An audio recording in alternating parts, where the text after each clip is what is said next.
That's how you learn to act. They showed you how to hold a spear. They saw you weren't holding it right, and they showed you how to hold it. That's how you learn to hold a spear, and eventually how to play Hamlet.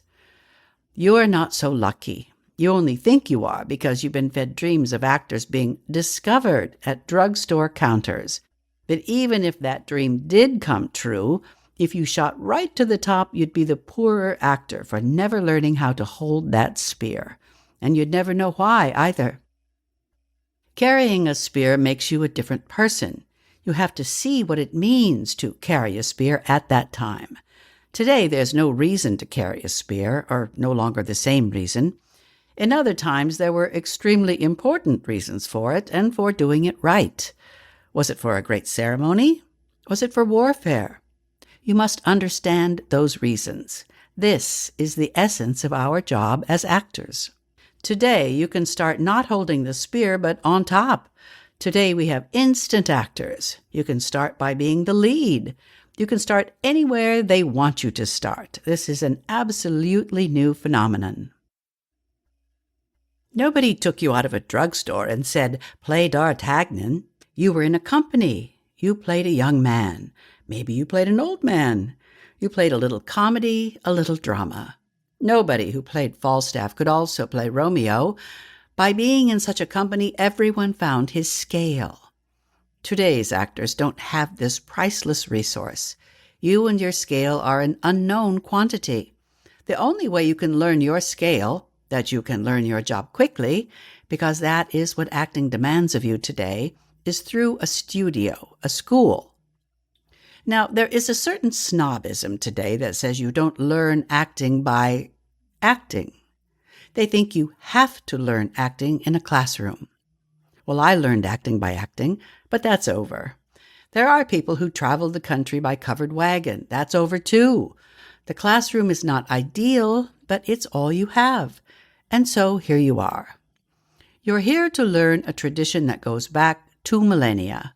The theater has roots that go back to ancient Greece. The stream of dramatic literature runs from the Roman to the Elizabethan, to the Jacobean to the Restoration, to the French Renaissance to the Romantic period, to Ibsenian realism and naturalism, and leading to the Gulf of the 20th century.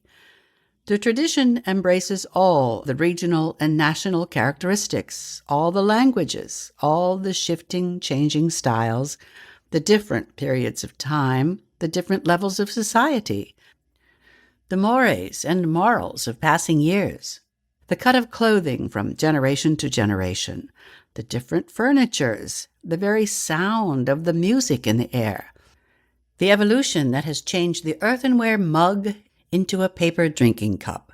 This is the inheritance of the actor, the theater student of today. It's an awful lot of words to use to the actor, but somehow he must be made aware. The young actor today tends to belittle. He seeks to protect his little emotion as he sits comfortably in his little chair, in his little blue jeans, and stares at his little world that extends from right to left. He has confined himself to the beat of his generation only, bounded himself within the limits of his street corner, and alienated himself from every object or period that doesn't contain his pulse. The result of this is a disrespect for the world in general, and a foreignness to anything around him that isn't immediately recognizable to his everyday habits.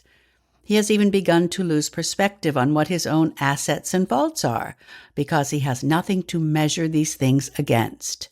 It is time to take the blindfold off. You come from different parts of society, from different neighborhoods. The thing that leads you here at this moment is that you have talent. Take my word for it. The thing that makes you say, "I want to do something," that is the beginning of talent. What is important and what you must always remember is that you had the courage to find the way, the grown-up sense to call up, to fill out an application, to find your way down here to me. Now say, "I have 1 credit on my side." Don't give that up for anybody. It is something you have done. In your society, where they tear down old buildings and put up new ones, Many of you are going to... To keep listening to this audiobook for free, click the link in the description. It will take you to a free Audible trial where you can listen to this and many other books for free for 30 days.